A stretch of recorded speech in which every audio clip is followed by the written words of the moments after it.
Batey. Kat, talk to us about the game. Let's talk about the first inning for a moment.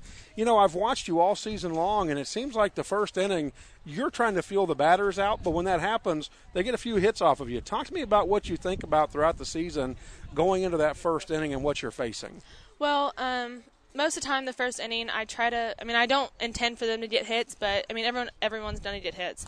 And I just do my best to pitch my game and not get flustered if they do get a couple hits.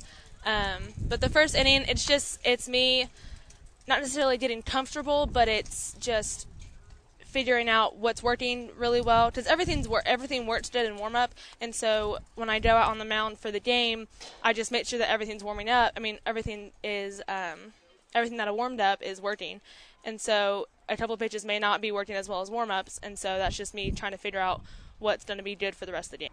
By the second inning, I know that I'm comfortable in the situation that I'm in, and I know what's working and what's not, and me and my catcher Katie are spot on with pitches. I'll be thinking a pitch and she'll call it, and so that gives me confidence as a pitcher to know that my catcher's thinking the same thing I am, and so that just, as the game proceeds, it just gets better and better. What happens when someone gets on base? It's not that I try to pitch around them, it's just I try to give them the pitch that I want them to hit, and so I might not throw a pitch that's like on the white part of the plate. I'll throw it more on the black, and so I'll try to get a little dinker, a little ground ball, something that to decrease the chances of them getting on base and them moving their runners around. And so it's just the philosophy of the game does change when runners do get on base, but it's not that I'm trying to pitch around them. I'm just trying to be smart about it and decrease their chances of scoring.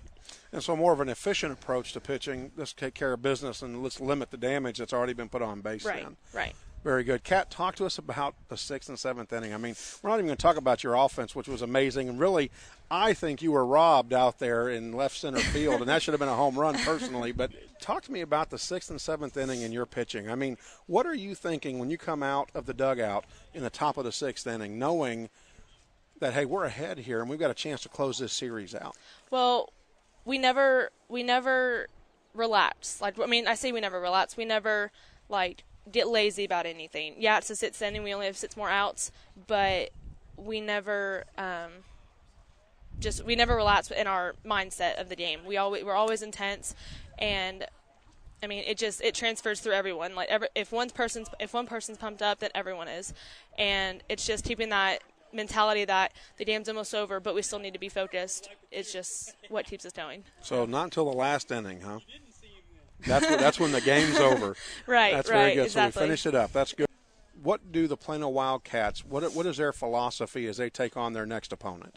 Well, we do what we always do. We have great practices. We did ground balls, we did fly balls, we hit a ton, and we just get ready for whatever comes at us. So we're practice always ready. is normal then. Yep. Let's go at it. All right, Yep. Very good.